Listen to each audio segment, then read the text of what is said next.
Chào các bạn, hôm nay tôi làm video này để hướng dẫn các bạn sửa cái tai phone ha. Thì bình thường các bạn thấy không? Ở đây mình có cái tai phone hai bên hai tay nhá. Thì ở đây bây giờ cái tình trạng của nó mà chúng ta thường hay mắc phải đó là nó mất tiếng.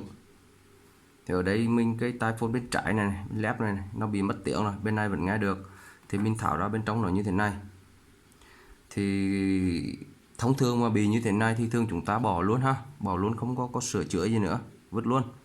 Nhưng mà hôm nay ở đây mình chỉ cho các bạn cách sửa này. Thì ở đây hiện tại là ở đây nó có hai cực này. Thường là nguyên nhân mà khi mình thả ra ở đấy á, là nó bị sụt một cực này ra. Thì khi đó ta hàn lại thôi là được. Nhưng mà ở đây các bạn thấy không, hai đầu cực nó vẫn dính rất là tốt. Như vậy thì chứng tỏ mình suy đoán á, thì ở cái đoạn này từ đây đến đây nó có thể bị đứt dây hoặc ở đâu trong này, thì mình sẽ sửa theo cách là mình sẽ cắt bỏ từ đây đến đây ha.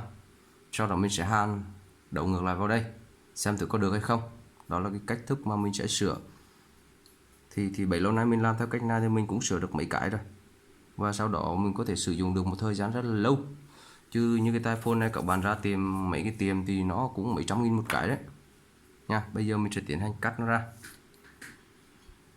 Rồi mình cắt ngang đây nha, cắt vứt chừng này luôn.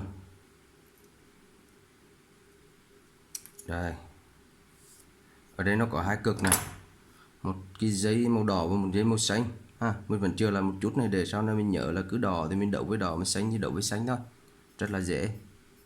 Bây giờ mình sẽ cắt cái này ra xem thử cái từ đây đến đây nó có bị vấn đề gì không nhá. Nói chung cái này khó mà biết được các bạn ạ. Bây giờ mình phán đoán thì thôi, chứ khi mình lôi ra thì nó cũng như thế này. Thì hai cái này nó bị đứt ở cùng một chỗ này, thì rất có khả năng là nó bị đứt cái dây đông ở chỗ này ha.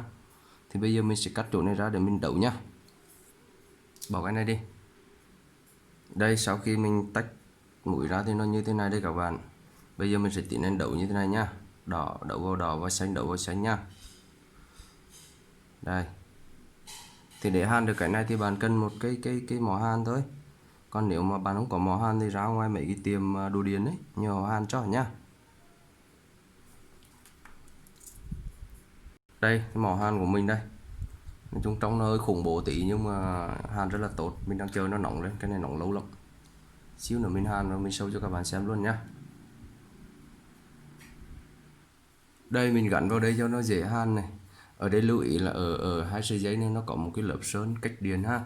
Thì trước khi mà để bảo đảm hàn nó dẫn được điện thì các bạn là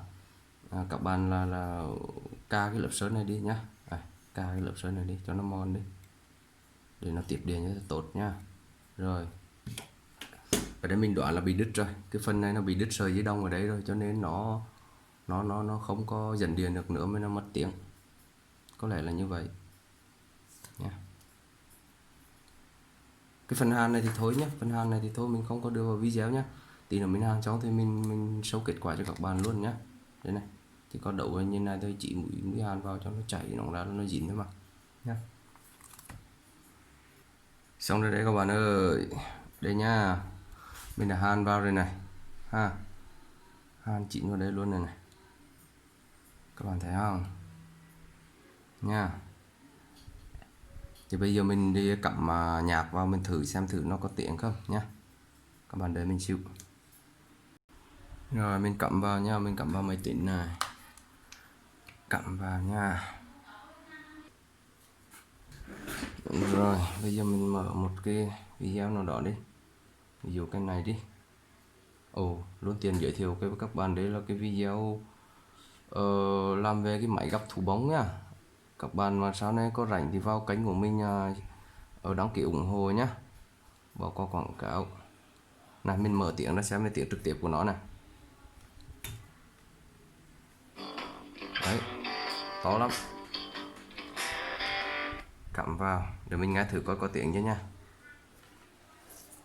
Ôi ngon rồi các bạn ạ, ngon rồi nha. Nhưng không biết cái này tiếng nó nhỏ quá làm sao để các bạn nghe, đưa gần lại xem nghe không nhá. Không biết cái này nó có thu được tiếng không.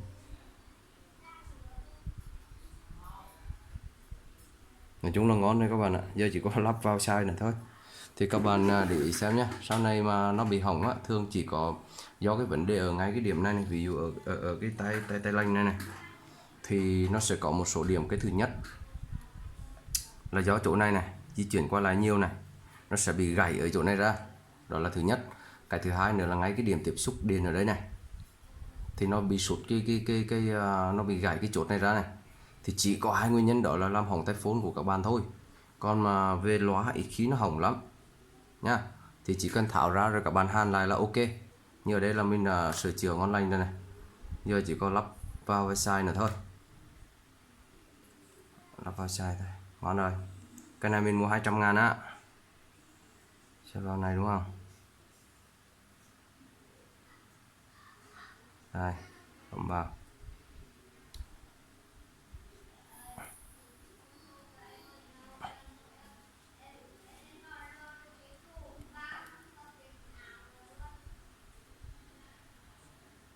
Không biết lắp như thế nào đây nữa.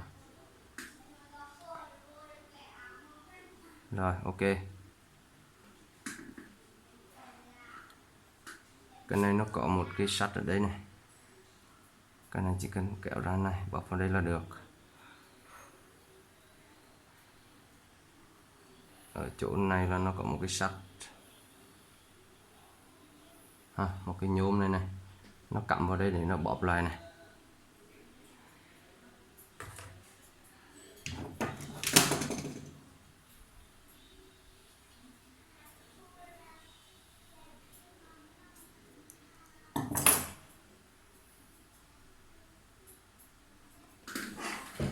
Nó bóp vào đây lại này.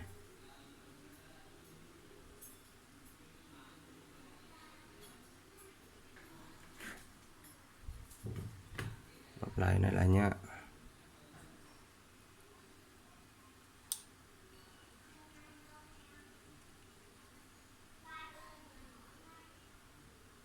Bọc lại mục đích khi mà kéo nó khỏi bị tuột cái mũi đông ở mũi hàn ở đâu này thôi các bạn ạ. Đấy, bọc lại. Nó giữ ở đây. Ngon lành. Bấm vào. Đâu rồi?